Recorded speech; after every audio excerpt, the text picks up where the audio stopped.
주요 이슈를 골라서 이야기 쉽게 키워드로 풀어보는 뉴스픽 시간입니다. 보도국 이현경 기자 나와 있습니다. 이 기자, 오늘 첫 번째 키워드 뭔가요? 네, 첫 번째 키워드는 후보의 자격입니다. 네. 제8회 전국 동시지방선거가 이제 49일 앞으로 다가왔는데요.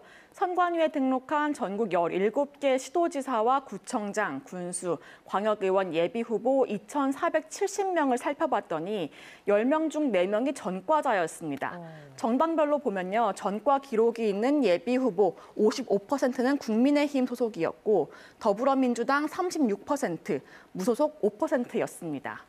지역별로 보면 등록 예비 후보 가운데 전과자 비율은 충남 39%, 대전 35%였고요. 세종은 27%로 전국에서 가장 적었습니다. 그러니까 예비 후보자 10명 중 3명은 전과가 있다는 거네요. 주로 어떤 범죄가 많았습니까? 네, 가장 많은 건 역시 음주운전이었습니다. 네, 그 밖에도 전국적으로 특수 강도나 사기, 살인, 미수까지 다양했는데요. 충남에서는 3차례에 걸쳐 공갈과 공갈 미수로 처벌받은 예비 후보가 있는가 하면 음주 측정을 거부해 처벌받은 예비 후보도 2명이 있었습니다. 네. 후보들의 전과 문제에 대해 시민사회단체의 의견 들어봤는데요. 대전 참여연대는 전과가 있는 후보가 나오는 것 자체가 그 정당에 대한 신뢰도를 떨어뜨릴 수밖에 없다. 공천 과정에서 도덕성이라는 기준을 명확히 해야 한다고 말했습니다. 오는 6월 지방선거에서 뽑게 될 단체장과 교육감, 기초의원 수는 전국에서 4,000명에 이르는데요. 앞으로 4년 동안 지역의 발전을 이끌 제목을 뽑는 날인 만큼 후보자 토론회와 공범을 꼼꼼하게 살펴보고 결정하시면 좋겠습니다. 네, 첫 번째 키워드 후보의 자격이었고요. 두 번째 키워드는 뭔가요? 네, 두 번째 키워드는 내 나이가 어때서입니다. 네. 2020년 11월에 태어난 아기의 나이를 한번 따져볼까요? 이 아기는 태어난 지 이제 만 16개월이 됐는데 만 나이로 1살, 새는 나이로는 3살, 연 나이로는 2살입니다. 이렇게 현재 우리나라는 새는 나이, 만 나이, 연 나이를 모두 사용하고 있다 보니까 같은 사람을 두고도 계산 방법에 따라서 많게는 2살까지 차이가 나는 겁니다. 나이 계산에 대한 분쟁과 혼선이 계속될 수밖에 없는 이유인데요. 대통령직 인수위원회는 앞으로 법적, 사회적 나이 계산법을 만 나이로 통일하는 방안을 추진하겠다고 밝혔습니다. 네, 만 나이로 통일이 되면 전 국민이 본의 아니게 한두 살 어려지는 그런 효과가 있겠네요. 그런데 만 나이 때문에 분쟁이 있었나요?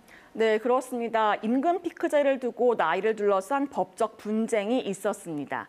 한 기업에서 노사가 단체 협약상 임금 피크제 적용 시점을 56살로 정했는데요. 사측은 한국식 나이를 들며 1년이라도 빨리, 노조 측은 만 나이를 들며 1년이라도 늦게 적용해야 한다고 해석한 겁니다. 결국 법정에 갔는데 2심까지는 56살이 만 나이라고 했습니다. 네. 그런데 이제 대법원에서 만 55살이라고 결론 내면서 하급심 판단을 뒤집은 사례가 있었습니다.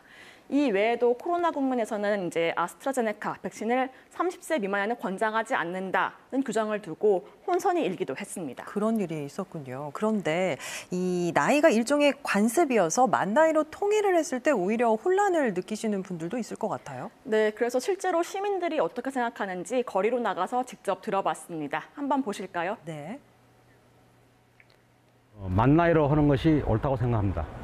12월생이 갑자기 설 세면 구정을 세면 2살 더 먹는 그런 불합리한 부분도 있고 이제 세상도 많이 변했고 젊은 세대로 넘어가는 시대에 만 나이로 하는 것이 옳다고 생각합니다. 만 나이로 통합이 되면 그게 많이 복잡해질 것 같아요. 그게 한 번에 그게 딱 만 나이로 딱 돼버리면 진짜 뭔가 혼란이 올 것 같아가지고 선배와 후배 사이에 그런 관계가 조금 흐트러질 수도 있고. 네, 찬반이 아주 팽팽한데요. 네, 그렇죠. 그런데 실제로 저희가 나가서 인터뷰를 진행을 하다 보니까 이제 나이를 통일하는 방안이 추진되고 있다는 사실 자체를 모르는 시민들이 많았습니다. 또 지금까지 인수위에서 나온 얘기를 종합해 보면 연나이가 필요한 일부 법들은 현행 유지 쪽으로 논의될 예정인데요. 1월 1일을 기준으로 술과 담배를 살 수 있도록 한 청소년 보호법이나 군대에 가야 할 시기를 정하는 병역법 등은 그대로 둘 수 있다는 겁니다. 올해 안에 민법과 행정기본법 개정안을 발의해서 내년 초에 시행한다는 계획인데 시행 초기 시민들의 혼란을 줄이기 위한 방안이 마련돼야 할 것으로 보입니다. 지금까지 뉴스픽이었습니다.